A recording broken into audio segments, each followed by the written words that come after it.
Hi guys! Ang topic natin ngayon, bakit kailangan nyo mag-join sa network marketing ngayon na pandemic?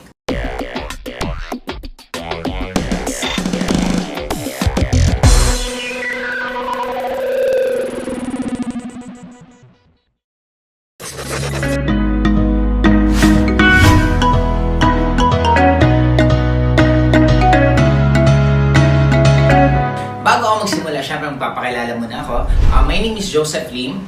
Ginawa ko po ang network marketing. Nag-join po ako 2003 October. That was the time na nag-aaral pa ako. Pinakasimple bakit ako nag-join sa networking? Kasi nakita ko na siya yung magiging vehicle ko para makuha ko yung mga bagay na gusto ko na mas mabilis. And true enough, nangyari talaga sa 17 years ko sa network marketing.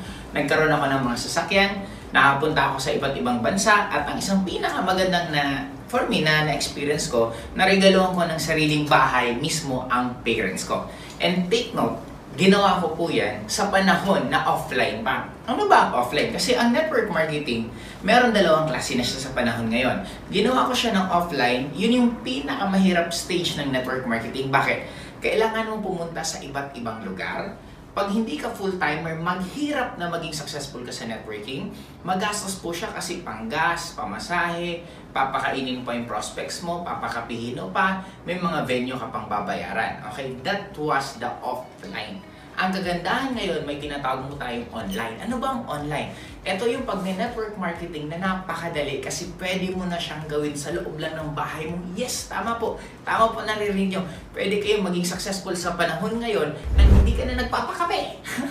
Hindi ka na po nagpapakape. Hindi ka na pupunta sa iba't ibang lugar. Hindi mo kailangan iwanan yung mga mahal mo sa buhay. Kahit nasa loob ka lang ng bahay, pwede mong gawin ngayon ang pag-network marketing. Alam mo ba, ang tawag ko sa network marketing is economic proof. Ang economic proof, para po siyang bulletproof na hindi ka tatabla ng bala. Ang economic proof naman, pansinin mo ang isang country, pag boom na boom siya at maraming perang mga tao, puputok doon ang network marketing kasi marami kang pwedeng bentahang produkto. Pag ang isang country naman, bagsak ang ekonomiya, posibleng pumutok pa rin doon ang network marketing kasi yung mga tao naghahanap ng pagkakakitaan. In short, pwede mong i-offer yun. And true enough na patunayan po ng network marketing na isa po siya sa pinakamagandang source of income, especially sa panahon ngayon. Kasi would you imagine, more than 90% ang mga source of income, nung nagkaroon po tayo ng ECQ simula po ng March 15, marami po talagang naapektuhan. Yung sinasabi nilang fixed income na maganda maging empleyado kasi may sigurado kang sweldo, and hindi na totoong sigurado kasi ang dami pong mga empleyado na nawalan din ng trabaho. 10 years na sila sa work nila, 15 years sa work nila. Sa isang iglap, nawala po sila ng pagkakakitaan. At ang kagandahan dito, ito po ang papatunayan ko sa inyo kasi results po talaga to. Ang tawag ko dito is pandemic results. Okay? Ano po itong mga results na to? Isahin ko po ha.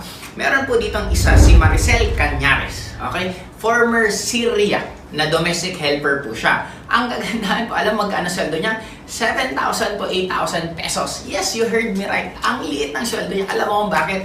Nabiktima po siya ng illegal trafficking. Nakapunta po siya ng ibang bansa na illegal po siguro yung mga papers niya, kaya ganun lang po kalit ang sweldo niya. And true enough, nung nakabalik po siya dito sa Philippines, ginawa niya po yung tinatawag ng EC. Ito po yung ginagawa po namin, Empowered Consumerism. At ang kagandahan, yung isang buwan po niya, kumita siya ng more than 100,000 pesos. Okay, isa pa lang yan. Pangalawa, ito naman po si Ron Ryan. Ito po, kaibigan ko to, na-meet ko po to sa Europe.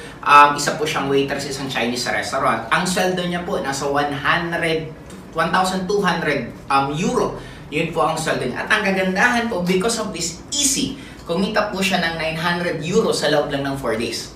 Ulitin ko, si Ryan hanggang ngayon po active pa rin, nagtatrabaho pa rin po siya sa Europe, but at the same time, ginagawa niya pong sideline itong easy. Kagandahan, yung sweldo niya ng isang buwan, halos kinita lang niya ng ilang araw. Okay? Ito naman pong pangatlo. Itong pangatlo po, si Heron. Si Heron Peralta, ang kagandahan po dito, dati po siyang seaman. Okay? Napagod na po siya magbarko, ginawa niya po itong easy, at good news, sa loob po ng isang buwan, kumita siya ng almost nasa 404,000 po ang kinita niya sa loob lang ng isang buwan. Kung hindi po ako nagkakamali, ang 400,000 sweldo na po ito ng isang kapitan sa barko na medyo maganda yung klaseng barkong sinasakyan mo. Pero dito po sa Empowered Consumerism, kahit nandito ka lang sa Pilipinas, posible mo po siyang. At itong pang-apat naman po sa akin, walang iba kundi po si Mariel T. Si Mariel T po, na-meet ko po to sa Tacloban. Napaka-negative po nitong batang to. Typical na bata, easy-go-lucky. Negative po siya. Paano siya na positive?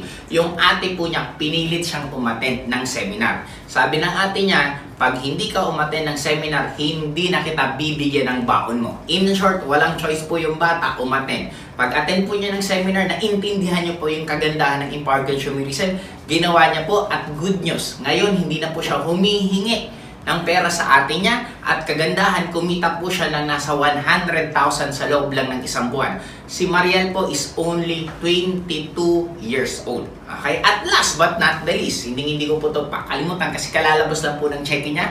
As in, kalalabas lang po kahapon kaya nakaka-inspire po ng sobra. Wala pong iba, ang pangalan niya po si Tirsa Morales. Si Tirsa Morales naman po ay dati po siyang nursing student. Hindi na po siya nag-pursue sa career niya. Ginawa niya po itong easy. At good news po, kakiklaim lang po niya ng check niya ng nasa 2.2 million pesos sa loob lamang po ng isang buwan at ilang linggo. Yan po yung kinita niya. And nakaka-inspire po talaga kasi I'm sure wala pong nurse na kumikita ng million halos sa isang buwan. And last but not the least, kung kinento ko sa inyo yung mga results na nagkaroon po ng mga income, eto naman po mga kotse.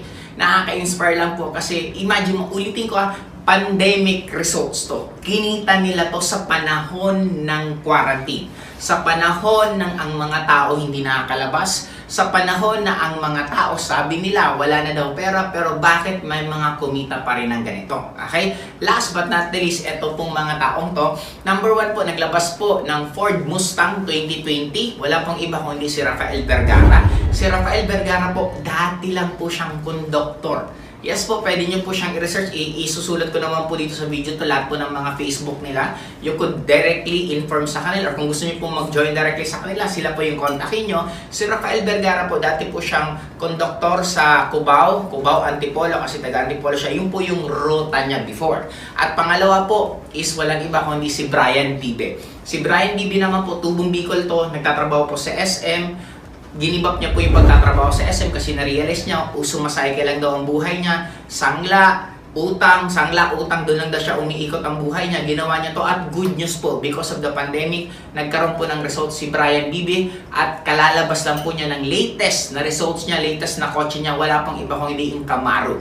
Paborito niya po ang Transformer, kaya inspired po siya sa Bumblebee, kaya yun po ang nilabas niya. And last but not the least, wala pang iba kung hindi si Joshua Serna.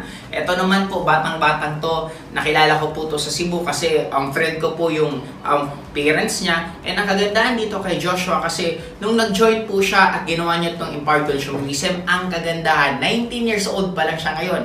Kabibilil pa lang po niya ng first car niya ng Mazda. Okay, nakaka-inspire po ng sobra kasi ang bata pa niya, isipin mo, 19 years old, naglabas ng sarili niyang kotse. Kaya guys, isipin. Etong mga results nila, results to na lahat sila nasa loob lang ng bahay. Results sila na nagdududut lang sila sa Facebook. I'm sure, ikaw na makakapanood ka nito, pag nag-Facebook ka nito, nasa loob ka rin lang naman ng bahay mo.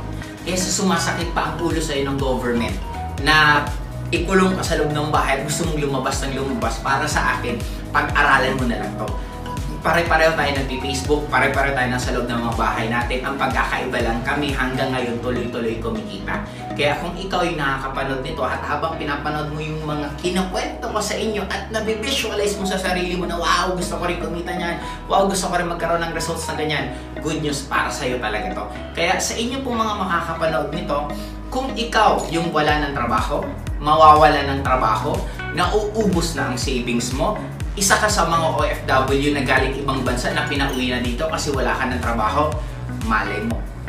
Akala mo, tinatanggalan ka ng pagkakakitaan, yun pala, hinahatid ka sa mas magandang pagkakakitaan para makuha mo yung mga gusto mo sa buhay. Diba lagi nilang sinasabi, pag may nagsasarang pinto, malay mo, may binubuksan na ibang pinto na dun ka na pala talaga dapat pumasok para yun ang simula ng pagbabago ng buhay. Bye-bye! I-like nyo lang po ang subscribe button at the same time yung bell button, i-click nyo po para maging updated po kayo ng mga videos na ginagawa.